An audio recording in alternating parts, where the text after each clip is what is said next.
सुप्रसिद्ध Japanese technology असलेली भारतातील नंबर 1 ओकिनावा इलेक्ट्रिक स्कूटर आता कडेगाव येथे उपलब्ध।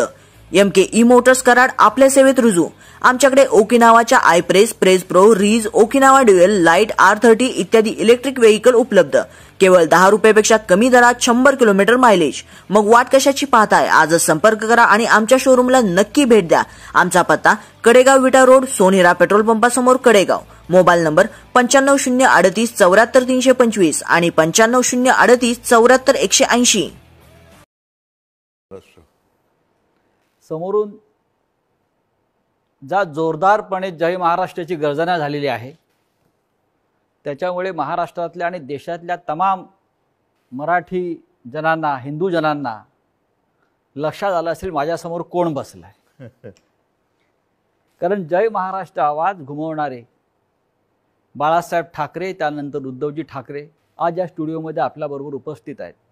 गेल्या 1 महिन्यापासून महाराष्ट्रात, देशात जे एक राजकीय वादळ निर्माण झाल्याचा भास निर्माण केले जातोय, त्याचे संपूर्ण केंद्रबिंदू उद्धव ठाकरे आहेत।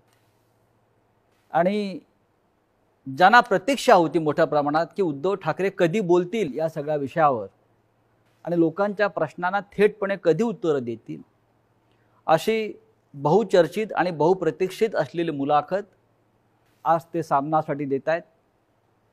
उद्धवजी, मी आपलं स्वागत करतो। फार नमनाला घडावर तेल न घालता थेट प्रश्नाकडे आपण येऊया। कारण गेल्या काही दिवसात महाराष्ट्रात आणि देशात ज्या घडामोडी घडवल्या जात आहेत, त्याच्यामुळे महाराष्ट्राचं समाज मन अस्वस्थ आहे। आपण किती अस्वस्थ आहात किंवा आपली भूमिका पुढे काय आहे, यातून शिवसेना कशी पुढे जाईल, अशा अनेक प्रश्नांचं काहू या राज्याच्या मनामध्ये, जनतेच्या म्हणत नाही महाराष्ट्राच्या मनामध्ये मारलेलं आहे। पण तरीही मला आज तुम्ही खूप रिलॅक्स दिसताय उद्धव साहेब।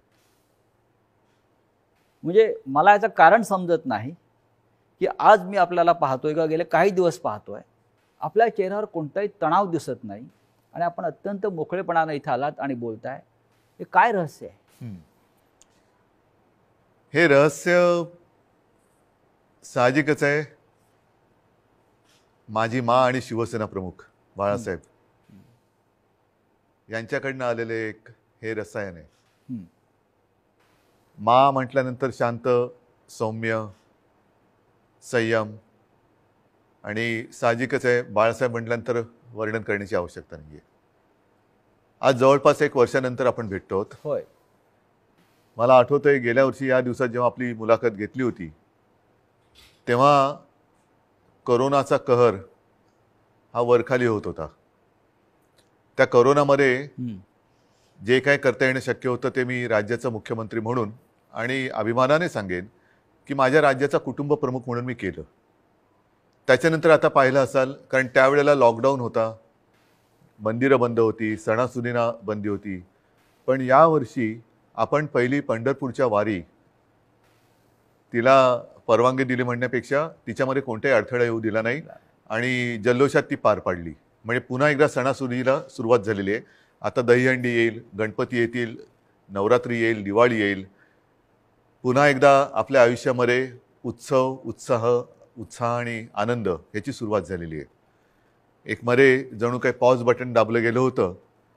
आपल्या सगळ्यांच्या सहकार्याने आपण कोरोनातून आणि त्या संकटातून बाहेर पडलो। मला आनंद आहे। आता आपण सुरुवातीला जे म्हटलं की एक वादळ आल्याचा आभास होतोय, वादळ म्हटल्यानंतर पालापाचोळा उडतो, तो पालापाचोळा उडतोय सध्या, आणि तो पालापाचोळा एकदा बसला की खरं दृश्य हे लोकांसमोर नक्कीच येणार आहे। मी शांत कसा? तर मला चिंता नाहीये। चिंता माझी नाहीये, शिवसेनेची तर बिलकुल नाहीये। हां, थोडीफार जी आहे ती नक्कीच मराठी माणसांची आणि हिंदूंची आहेच, हिंदुत्वाची आहे। ह्याचं कारण हिंदू द्वेष्टे हे आपल्या घरातच आहेत। मराठी द्वेष्टे, मराठी माणसाची एकजूट तुटावी, फुटावी, हिंदूंमध्ये फूट पडावी, आणि जी मेहनत माननीय शिवसेना प्रमुखांनी हयातभर केली मराठी माणसाची एकजूट करण्यासाठी, हिंदुत्वाची, हिंदूंची एकजूट करण्यासाठी, ती आपल्याच काही कपाळकरंट्यांच्या हातनं तोडावी, मोडावी असा हा प्रयत्न केला जातोय। ती मला एक चिंता आहे। आणि म्हणून मी जे म्हटलं की हा पालापाचोळा सध्या उडतोय, कोण कुठे, हा इकडनं पालापाचोळा तिकडे जातोय, पुन्हा इकडे येतोय, ही जी गळणं गरजेची होती ती पानं ही उडतात. मी मागे एकदा माझ्या मनोगतात म्हटलं होतं की ज्या वेळेला मी वर्षामध्ये राहत होतो त्या वर्षामध्ये 2 झाडं ही आपल्या घराला लागूनच आहेत. एक आहे गुलमोहराचं आणि दुसरं बदामाचं. दोन्ही झाडं मी साधारणतः गेले 2-1 वर्ष बघतोय, ज्याला आपण पतझड म्हणतो. ती पानं पूर्ण गळून पडतात. पानगळ म्हणतो. ती पानं पूर्ण गळून पडतात, अशा काड्या राहतात. आपल्याला वाटतं या झाडाला काय झालं, पण 2 ते 3 दिवसात पुन्हा नवीन कोंब येतात, अंकुर येतात. आणि मी बघितले 8 दिवसामध्ये 10 दिवसात ते बदामाचं झाड सुद्धा हिरवगार झालं, गुलमोहर सुद्धा हिरवागार झाला. म्हणून जी सडलेली पानं असतात ती झडलीच पाहिजेत. ती झडतायत पानं, ती सडलेली पानं आहेत. म्हणजे आता पानं झडून पडतायत, आता सडलेली पानं झडतायत.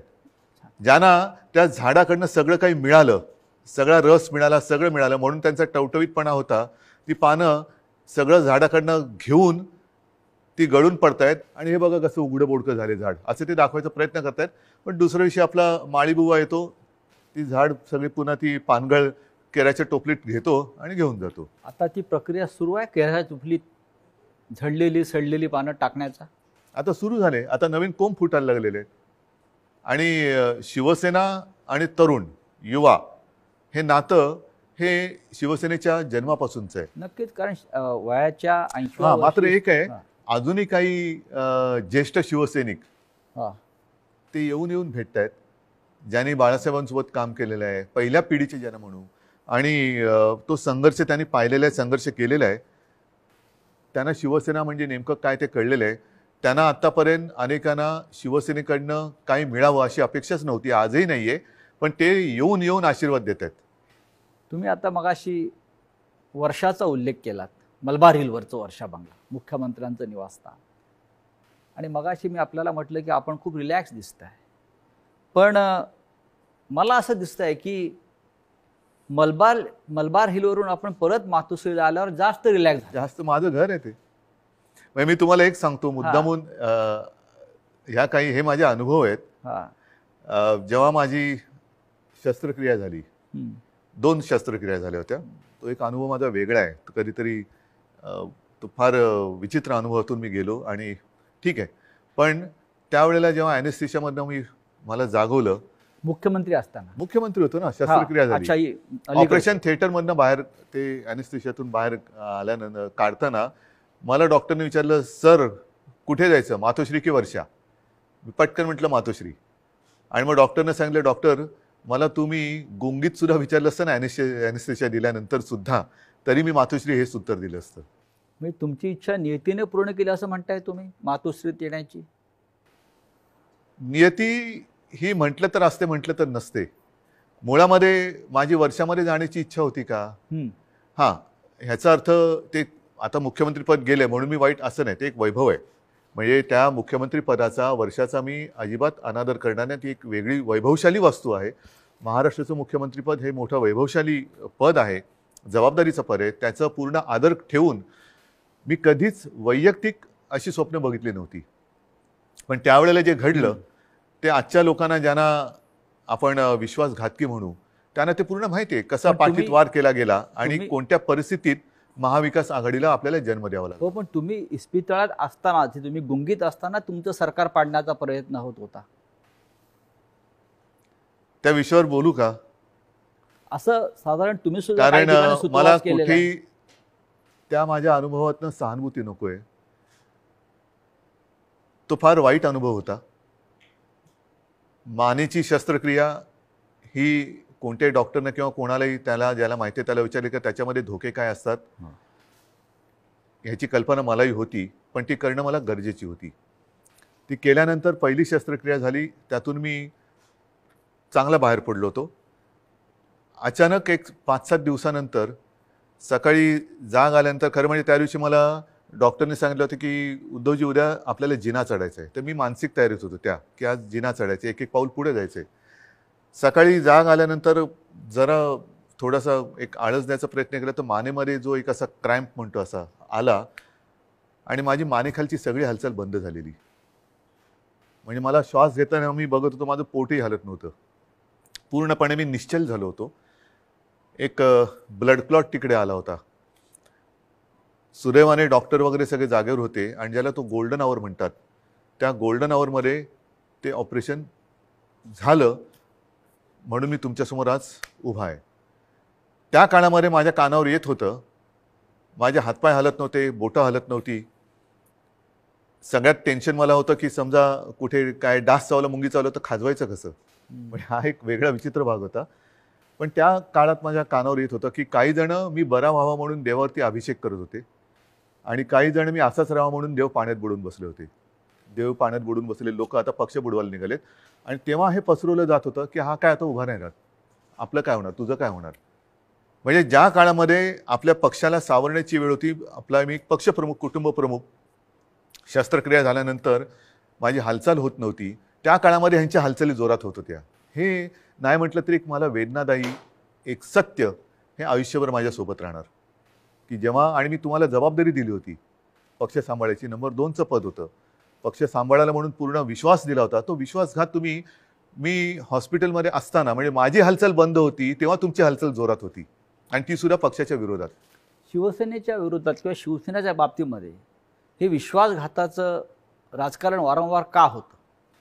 ह्याचं कारण शेवटी आम्ही पक्ष हा प्रोफेशनली नाही चालवत असं मी म्हणेन. तुम्ही सुद्धा गेले अनेक वर्ष शिवसेना अनुभवतात, शिवसैनिकच आहात तुम्ही, पण एक परिवार म्हणून आपण बघत आलेलो आहे. बाळासाहेबांनी आम्हाला तेच शिकवलं, महाने तेच शिकवलं की एकदा आपलं म्हटल्यानंतर आपलं, त्याच्यावरती कदाचित जो राजकारणामधला गुन्हा किंवा चूक असेल ती आमच्याकडनं वारंवार होते. ती म्हणजे एखाद्यावरती विश्वास टाकला म्हणजे आम्ही त्याच्यावर अंधविश्वास टाकतो. पूर्ण जबाबदारी, मग त्याला ताकद देणं असेल, शक्ती देणं असेल. म्हणजे 2014 साली जे आत्ता आम्ही हिंदुत्व सोडलंय म्हणून आवई उठवतायत, मारतायत, बोंब मारतायत, त्यांना मला हाच प्रश्न विचारायचा आहे की 2014 साली भाजपाने युती तोडली होती तेव्हा आपण काय सोडलं होतं? काहीच सोडलं नव्हतं. आजही नाही सोडलेलं हिंदुत्व. पण तेव्हा जो एक मधला काळ आला होता, विरोधी पक्ष एक शिवसेना झाली होती, म्हणजे अनेकांना असं वाटलं होतं की शिवसेना आता संपेल, पण शिवसेना एकाकी लढली आणि 63 आमदार निवडून आलेले. त्या काळामध्ये विरोधी पक्षाची जी जबाबदारी आपल्यावरती आली तेव्हा सुद्धा मी पद कोणाला दिलं होतं? आता सुद्धा जर भाजपनी आत्ता जे केलेलं आहे हे माझ्याशी बोलणी केल्याप्रमाणे हे आत्ता केलं, हे बोलणी केल्याप्रमाणे तेव्हा केलं असतं तर सन्मानाने झालं असतं.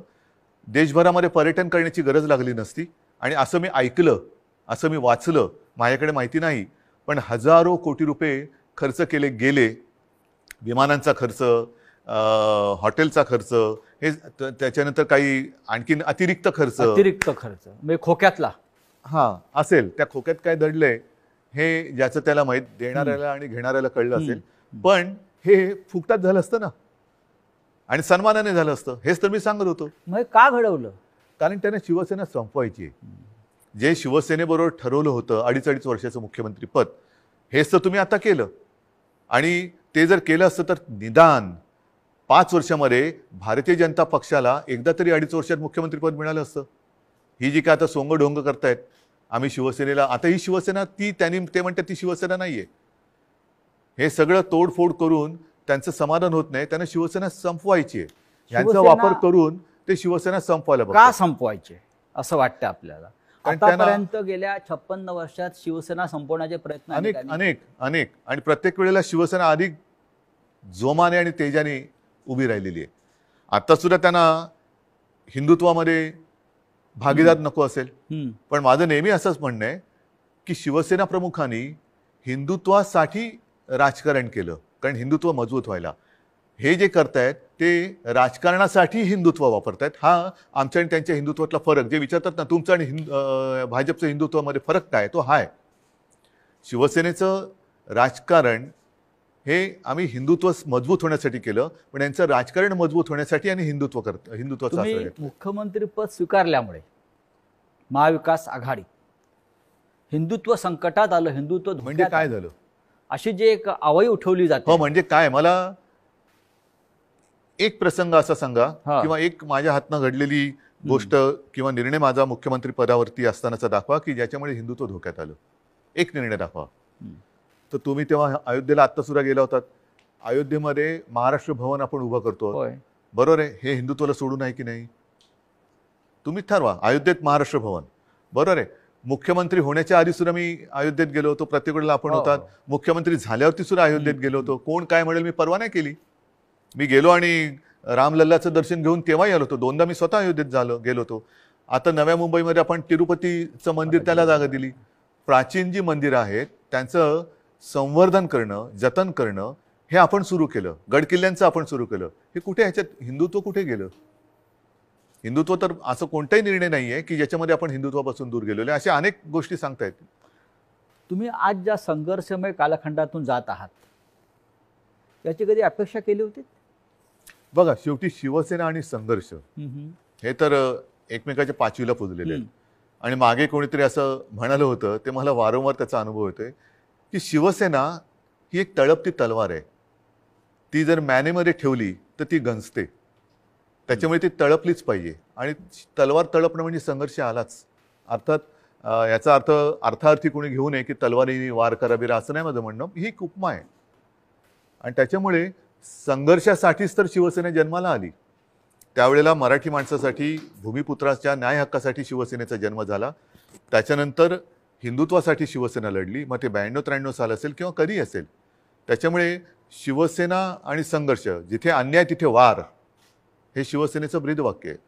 ज्या ठाण्यानं शिवसेनेला पहिली ताकद दिली, म्हणजे शिवसेना प्रमुख बाळासाहेब ठाकरे आणि ठाण्यांचं एक भावनिक नातं होतं. एक पहिला भगवा झेंडा जो आहे हा ठाण्यात फडकला. आणि बाळासाहेब अभिमानानं त्यांच्या संपूर्ण कालखंडात जीवनात सांगत राहिले की ठाण्यानं मला पहिली सत्ता दिली. त्याच ठाण्यातून शिवसेनेला आव्हान उभं राहिलं. ठाणेकर सुज्ञ आहेत. हे जे पालापाचोळा जो आहे ते म्हणजे काय ठाणेकर नाहीत. ठाणेकर आणि ठाणेकर नागरिक, शिवसेनेचे ठाणे आणि ठाण्याची शिवसेना, हे जे नातं आहे ना, हे ह्या पालापाचोळ्याला तोडता नाही येणार. त्याच्यामुळे मी तर म्हणेन पूर्ण महाराष्ट्र आणि ठाणं सुद्धा, अर्थात त्याच्यात आलं मुंबई सुद्धा आली, सगळेजण निवडणुकांची वाट बघतायत. आणि म्हणून माझं मत हेच आहे की याच्या पुढे एक असा कायदा झाला पाहिजे की ज्यांना कोणाला युती करायची असेल त्या दोन्ही पक्षांचं, 3 पक्षांचं, 10 पक्षांचं जे काय कडवळ तुम्हाला करायचं असेल ते करा. मात्र तुमच्यामध्ये करार मदार काय झालेला आहे तो जनतेसमोर ठेवा. जागा वाटप किती होणार आहे, कोणत्या ध्येयावरती, धोरणावरती तुम्ही युती करणार आहात, काय पुढे करणार आहात, हे करा. म्हणजे काय झालं असतं, एक तर जे माझं आणि भारतीय जनता पक्षाचं ठरलं होतं ते जे आता आधी नाकारून आता त्यांनी ते केलं, हे आधी जनतेसमोर उघडपणाने आलं असतं. दुसरी गोष्ट, निवडणुकीनंतर जे काय त्यामुळे मला करावं लागलं, महाविकास आघाडीचा जन्म नसता झाला. तो महाविकास आघाडीचा जन्म आम्ही दिला तेव्हा सुद्धा तुम्ही बघितलं की आम्ही शपथ जी मी घेतली ती शिवतीर्थावरती घेतली. छत्रपती शिवाजी महाराजांच्या पुतळ्याच्या आणि बाळासाहेबांचं स्मारक आहे तिकडे, त्या साक्षीने घेतली. हजारो लाखो लोक. आणि शिवतीर्थ हे भगवं पूर्ण फुलून गेलं होतं, ओसांडून वाहत होतं पूर्ण. म्हणजे जर लोक नाराज असतील तर तिकडे कोणी आलं नसतं. पण तरी देखील माझं मत असं आहे की आता निवडणुका घ्या. जर आम्ही महाविकास आघाडी स्थापन करून चूक केली असेल तर लोक आम्हाला घरी बसवतील. आणि जर भारतीय जनता पक्षाने माझं, कारण शेवटी जनता मला ओळखते, नाही म्हटलं तरी आता आमची 6वी पिढी ही महाराष्ट्राच्या जनतेसाठी काम करते. 6वी पिढी, त्याच्या आधीच्या पिढ्या सुद्धा होत्या. पण एक तर लोक त्यांना घरी बसवतील त्यांनी चूक केली असेल तर, जो करार त्यांनी आमच्याशी केला होता तो तोडला म्हणून, नाहीतर आम्ही पाप केलं म्हणून आम्हाला घरी बसवतील. होऊ द्या जनतेच्या कोर्टात फैसला, माझी तयारी आहे. पण या सगळ्या कालखंडामध्ये कधी नव्हे तो एक अघोरी प्रकार होतो आहे जो महाराष्ट्रात कधीच झाला नव्हता. तो म्हणजे कोणीतरी संपूर्ण शिवसेना हायजॅक करण्याचा प्रयत्न करत आहे. कारण त्यांना पर्याय नाहीये. कारण नीट लक्षात घ्या, हा महत्त्वाचा प्रश्न आहे, एक बारकाव लक्षात घ्या. जे काय थोडंफार कायद्याचं ज्ञान मी लोकांशी बोलून, कायदेतज्ञांशी बोलून समजून घेण्याचा प्रयत्न केलेला आहे, त्यातून सांगतो की पूर्वी 2/3 ही सदस्य संख्या झाली का वेगळा गट स्थापन करता येऊ शकत होता. आता तो कायदा गेला.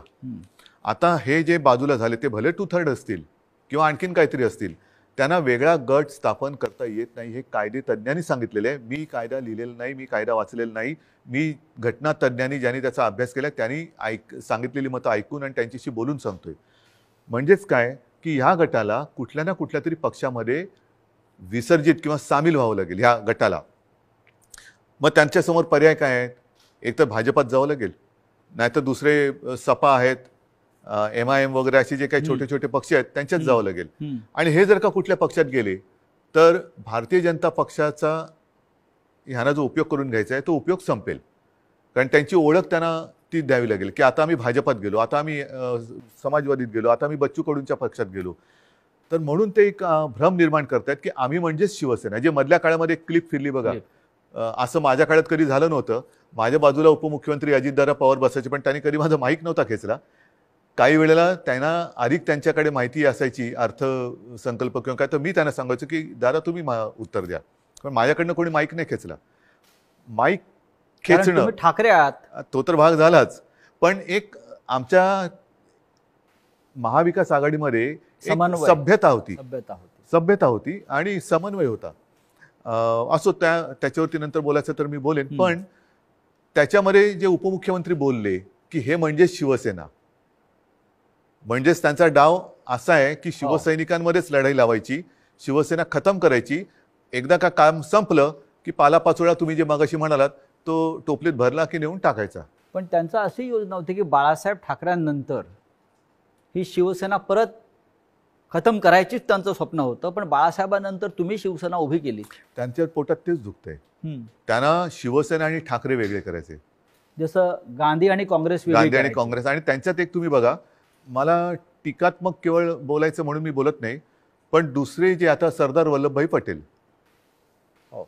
सुभाषबाबू, तसं बाळासाहेब, हे स्वतःचेच म्हणून आता लोकांसमोर आणायचं.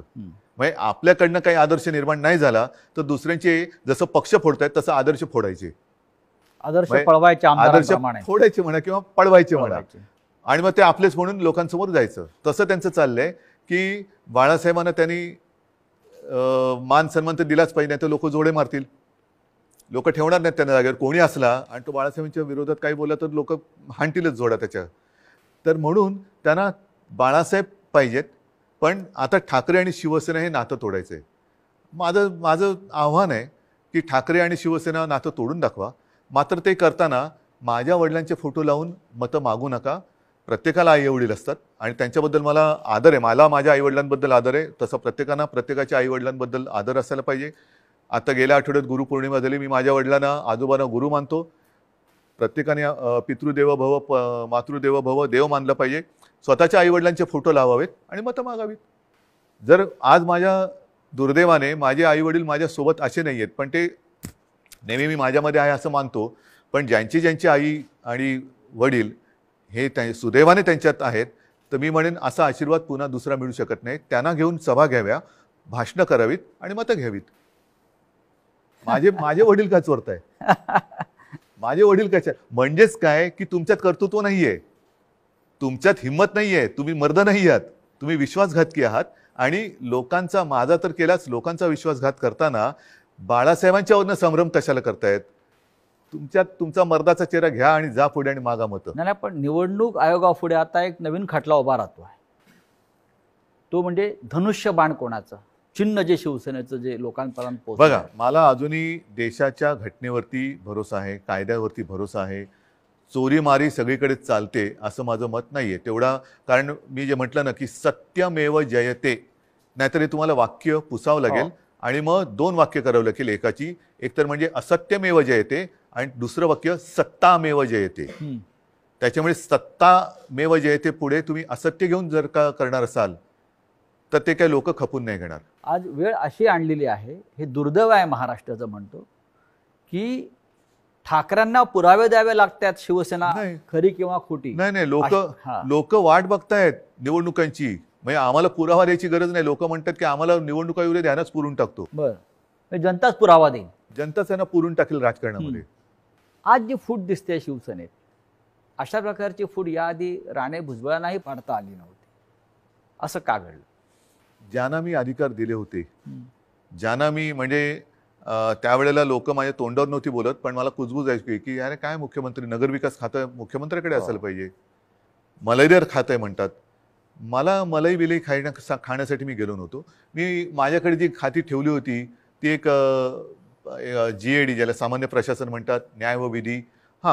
IT मध्ये मला खरंच काहीतरी एक तंत्रज्ञानाचा उपयोग सगळ्या खात्यांसाठी काहीतरी करता येईल का, हा एक माझा विषय होता. जसं राजीव गांधींनी एक क्रांती केली होती. हा, तसा एक विषय होता. आणि त्याच्यानंतर काही काळ एका दुसऱ्या मंत्र्यांनी दिवे लावले म्हणून त्यांचं खातं माझ्याकडे थोडे दिवस मला ठेवावं लागलं होतं.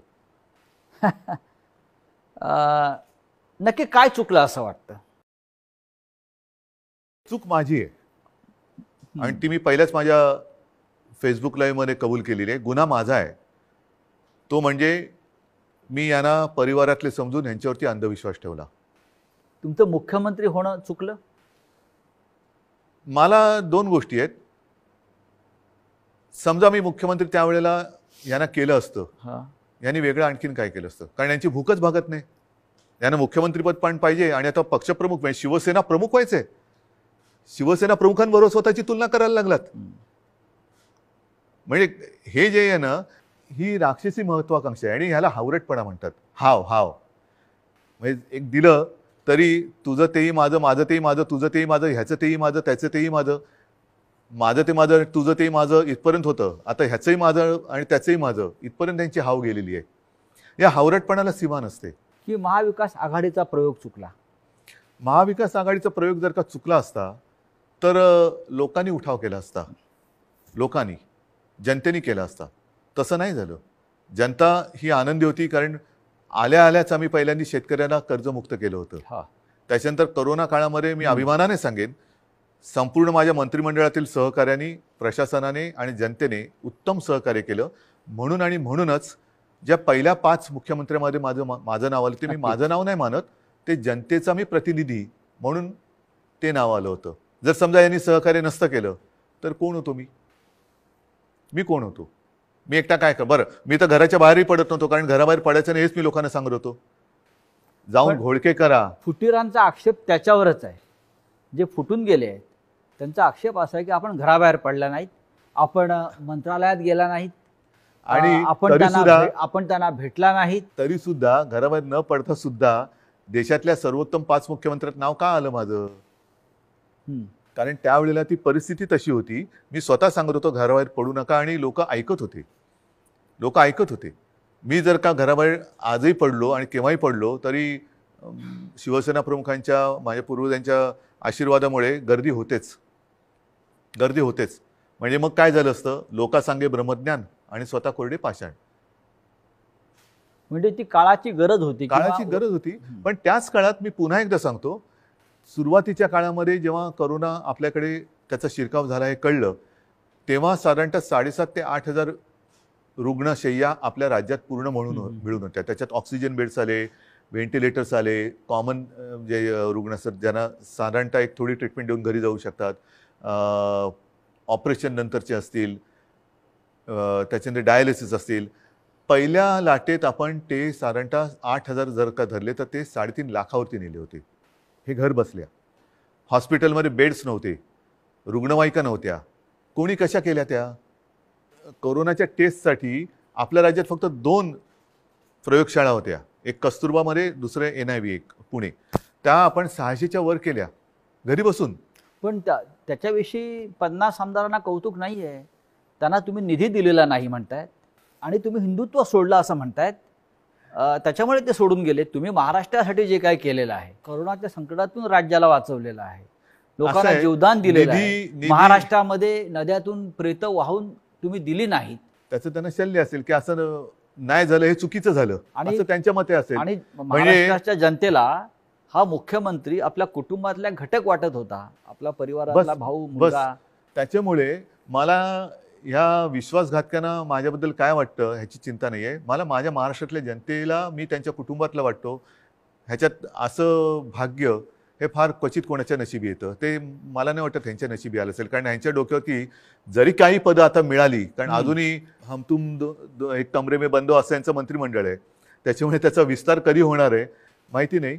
पण हे मंत्री जरी किती झाले तरी कपाळावरती जो घाताचा शिक्का बसलाय तो नाही पुसता येणार.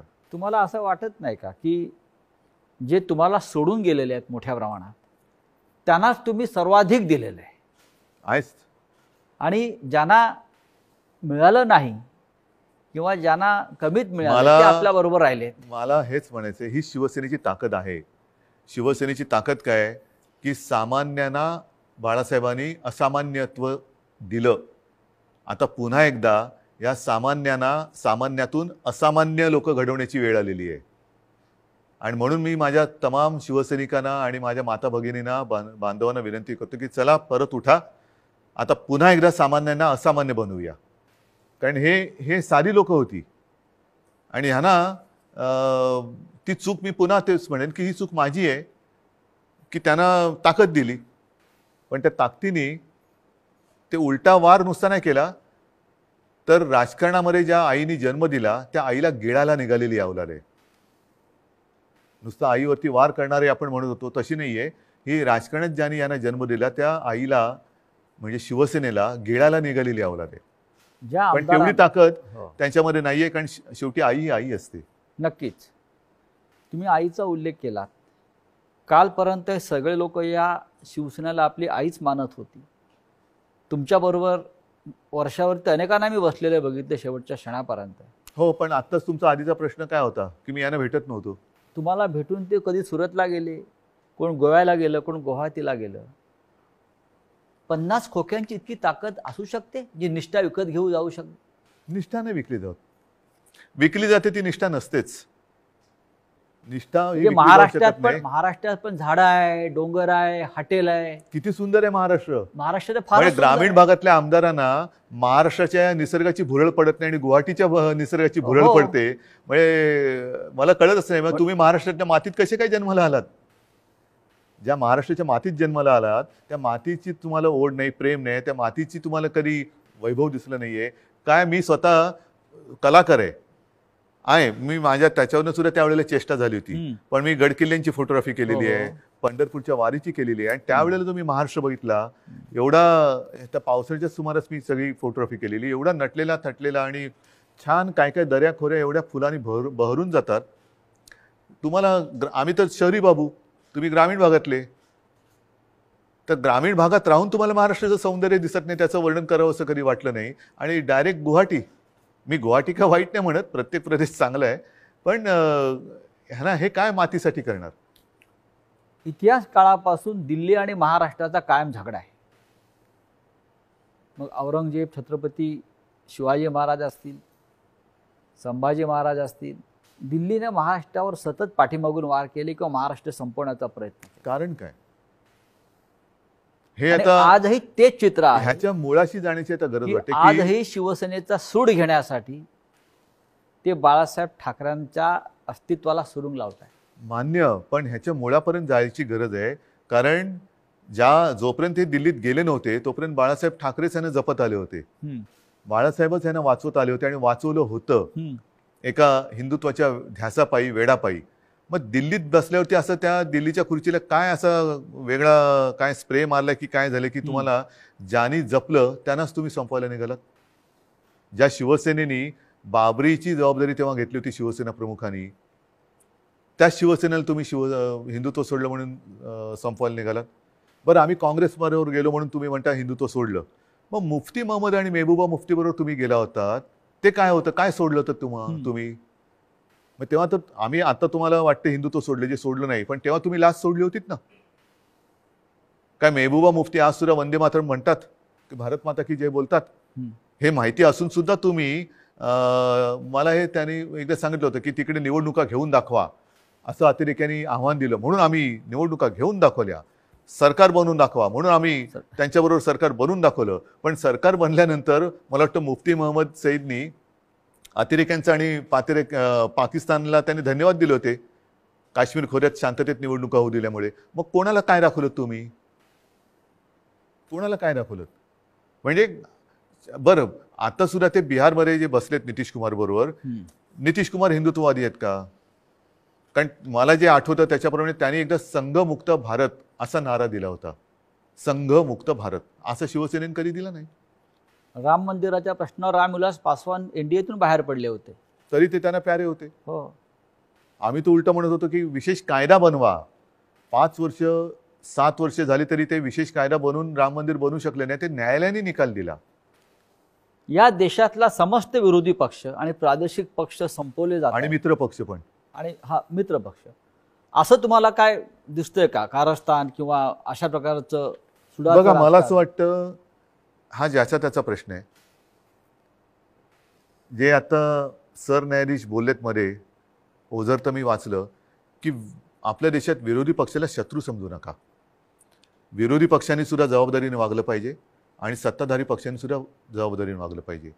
मी जो काही 2.5 वर्षात अनुभव घेतला मुख्यमंत्री म्हणून, मी विरोधी पक्षांना काही वेळेला मी स्वतः आवाहन केलं की सरकार म्हणून आमचं समजा जर काही आम्ही कुठे कमी पडत असू, आमचं काही चुकत असेल, तुम्ही आमच्या नजरेत आणून द्या. हे काम विरोधी पक्षाचं आहे, कारण ते सुद्धा शेवटी लोकप्रतिनिधी असतात. त्याच्यामुळे सशक्त लोकशाहीसाठी आणि महाराष्ट्राची विरोधी परंपरा पक्ष आहे ती. हा सुद्धा तेवढा सुसंस्कृत पाहिजे, संवेदनशील पाहिजे आणि तेवढाच किंवा त्याच्याहून थोडा जास्त हा सत्ताधारी पक्ष संवेदनशील पाहिजे आणि सुसंस्कृत पाहिजे. आता हा संवेदनशीलता आणि सुसंस्कृतपणा ही कुठेतरी रसातळाला जायला लागले असं वाटते. कशामुळे? पिढ्या बदलत आहेत आणि सत्तेची हाव. आता काय झालेलं आहे, फास्ट फूडचा जमाना आलेला आहे. हा, तुम्ही फोन केला की 10 मिनिटात, 15 मिनिटात, 20 मिनिटात पार्सल आलंच पाहिजे. तसं मी पक्षात गेलो की मला थोडे दिवसात काहीतरी मिळालंच पाहिजे. नाही गेलं तर माझ्याकडे दुसरा आहे. या देशामध्ये विरोधी पक्षच राहू नये. मग राज्यामधले शिवसेनेसारखे प्रादेशिक पक्ष असतील किंवा राष्ट्रीय पातळीवरचे काँग्रेससारखे पक्ष असतील आणि त्यांना संपवण्यासाठी साम दाम दंडभेद ह्यातनं काय साधलं जाणार?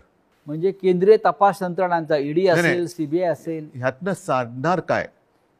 यांचा जो गैरवापर सुरू आहे. शेवटी जनता ही सार्वभौम आहे आणि तुम्ही बघितलं असाल की जनतेच्या मनाविरुद्ध एखादा निर्णय गेला तर जनता थांबत नाही, ती रस्त्यावरती उतरते. आपण जो संवाद जनतेशी साधत आहोत, मला असं वाटतं जनतेच्या सगळ्या प्रश्नांना आपण भरभरून उत्तरं देताय, मनापासून बोलताय. हा संवाद आपण असाच कायम